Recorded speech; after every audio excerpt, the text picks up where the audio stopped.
What's a polygon? Polygon means we can define polygons as a flat or plane, two-dimensional.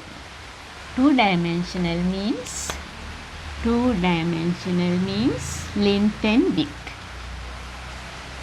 Two-dimensional shapes does not have any thicknesses.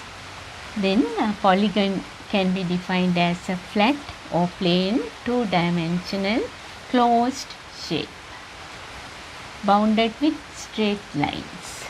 It does not have any curved sides. When two straight lines joins together make vertices or corners. Now see, these are the polygons. You already know these are common shapes: triangle, square, 1, 2, 3, 4, 5, that's a pentagon. These are the shapes you already know.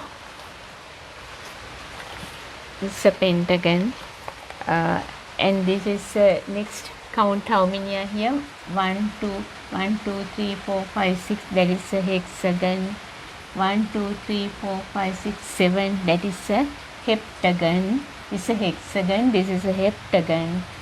1, 2, 3, 4, 5, 6, 7, 8. That is a octagon. That 8 sides are there.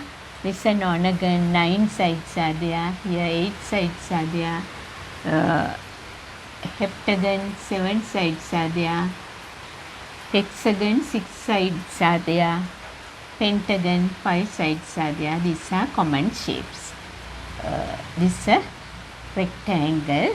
This is a trapezium. What is special with the trapezium? Only 2 sides are parallel in a trapezium.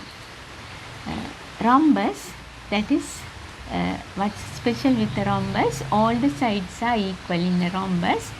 Opposite sides are parallel. That is a special of rhombus.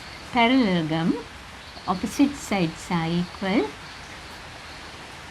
Opposite sides are parallel.